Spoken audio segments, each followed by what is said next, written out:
America से भारतीय अप्रवासियों के निर्वासन की हालिया घटनाएं भारत के लिए चिंता का विषय बन गई है। अनुमानतः 7.25 लाख भारतीय अवैध रूप से अमेरिका में रह रहे हैं। डोनाल्ड ट्रंप के राष्ट्रपति बनने के बाद अमेरिका ने अवैध प्रवासियों के खिलाफ कठोर नीति अपनाई है, जिसके तहत सैकड़ों भारतीयों को वापस भेजा जा रहा है। हालांकि यह सिर्फ अभी डोनाल्ड ट्रंप के समय के दौरान ही नहीं हो रहा है, बल्कि पिछले कुछ वर्षों में अमेरिकी सरकार ने अपनी इमिग्रेशन और कस्टम इन्फोर्समेंट कार्रवाई को तेज कर दिया है, ताकि बिना वैध दस्तावेजों वाले व्यक्तियों की पहचान कर उन्हें हिरासत में लेकर निर्वासित किया जा सके। उदाहरण के लिए जून से अक्टूबर 2024 के बीच अमेरिकी होमलैंड सिक्योरिटी विभाग की रिपोर्ट के अनुसार 1,60,000 व्यक्तियों को 495 अंतर्राष्ट्रीय प्रत्यावर्तन उड़ानों के माध्यम से 145 से अधिक देशों, जिनमें भारत भी शामिल है, में निर्वासित किया गया था।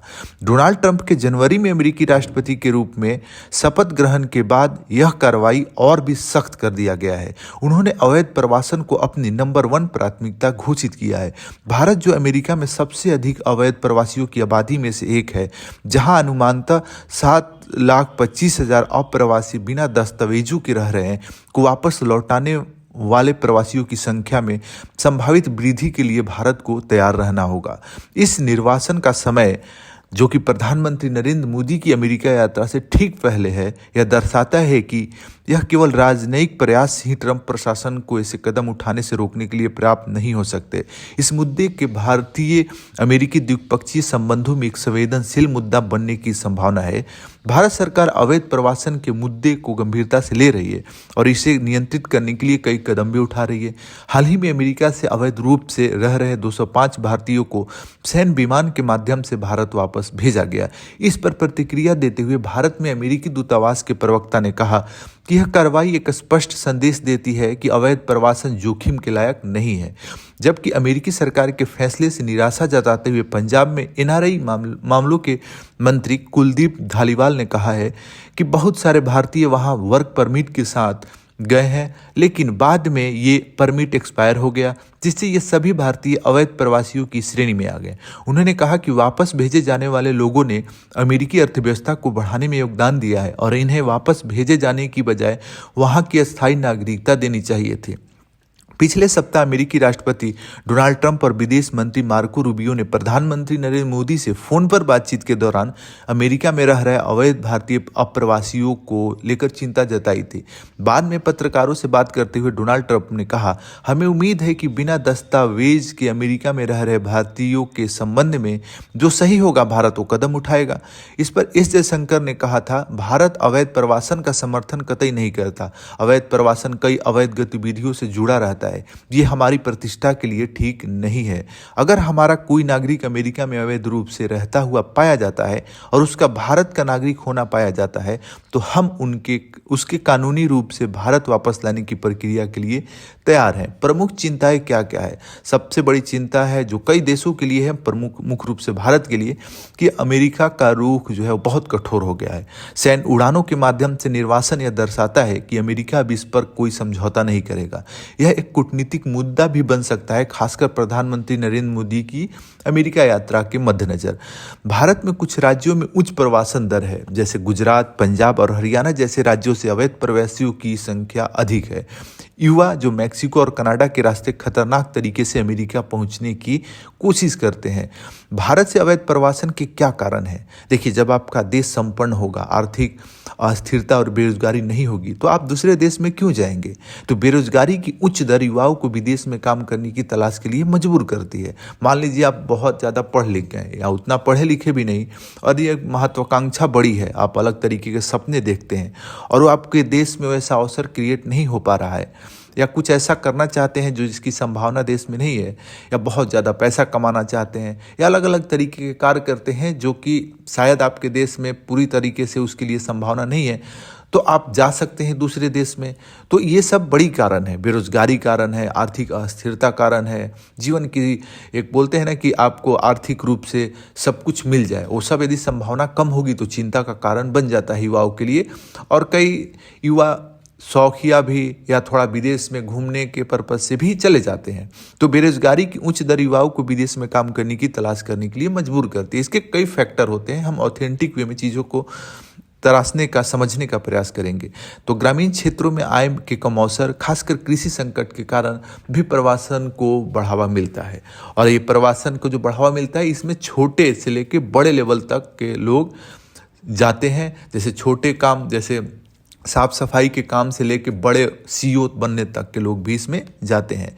समाज में प्रवास की संस्कृति, जैसे पंजाब और गुजरात जैसे राज्यों में विदेश जाने वालों को सामाजिक प्रतिष्ठा का प्रतीक माना जाता है। अमेरिका या कनाडा में काम करने वाले लोगों की कहानियां बाकी युवाओं को प्रेरित करती है, जिससे वे किसी भी कीमत पर विदेश जाने की कोशिश करते हैं।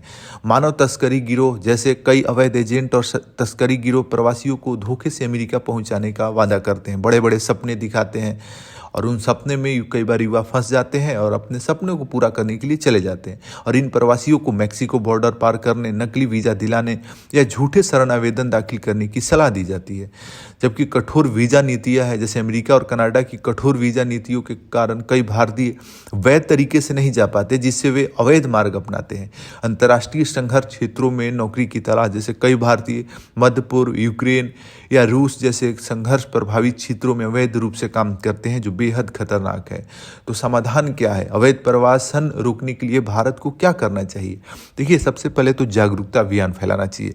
शिक्षा और जागरूकता अभियानों के माध्यम से समझाया जाना चाहिए कि अवैध तरीके से विदेश जाना एक सुरक्षित भविष्य की गारंटी नहीं देता है।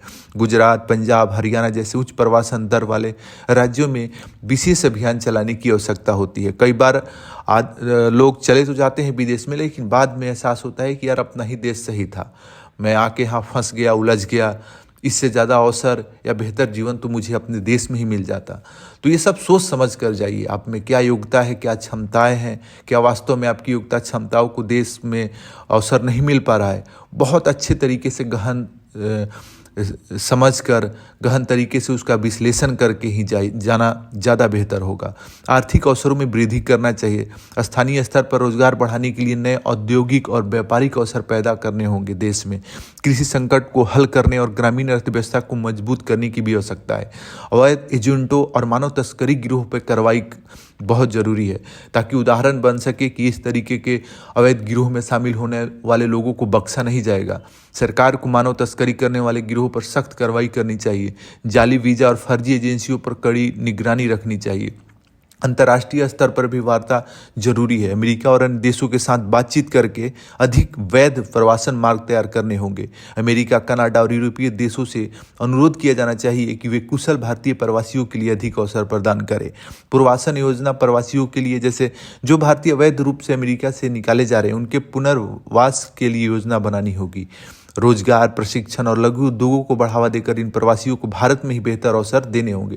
तो निष्कर्ष में हम कह सकते हैं कि देखिए, समस्या का समाधान सहानुभूति और प्रभावी नीतियों से ही संभव है। भारत भी यदि पूरी तरीके से सख्त हो जाएगा तो अपने लोगों को स्वीकार कैसे करेगा? हालांकि इसकी तहकीकात बहुत अच्छे ढंग से करनी होगी, ताकि किसी भी तरह के अवैध, भारत में ही अब अवैध किसी लोग को प्रवेश करने से रोकने के लिए सब तहकीकात जरूरी होगा। जैसे अमेरिका से अवैध रूप से जाने वाले भारतीय प्रवासियों की संख्या बढ़ रही है और अब निर्वासन में भी तेजी आई है। सरकार को अवैध प्रवासन की जड़ को खत्म करने पर ध्यान देना होगा, जिसमें रोजगार के अवसर बढ़ाना, अवैध एजेंटों पर कार्रवाई करना और प्रवासियों को सुरक्षित मार्ग प्रदान करना जरूरी होगा। अमेरिका की नीतियां बदलना मुश्किल हो सकता है, लेकिन भारत को अपने लोगों की सुरक्षा के लिए ठोस कदम उठाने की आवश्यकता है। अवैध प्रवासन किसी के लिए भी सुरक्षित नहीं है और यह भारत अमेरिका संबंधों को भी प्रभावित कर सकता है। भारत को इस चुनौती को गंभीरता से लेते हुए प्रभावी समाधान लागू करना चाहिए।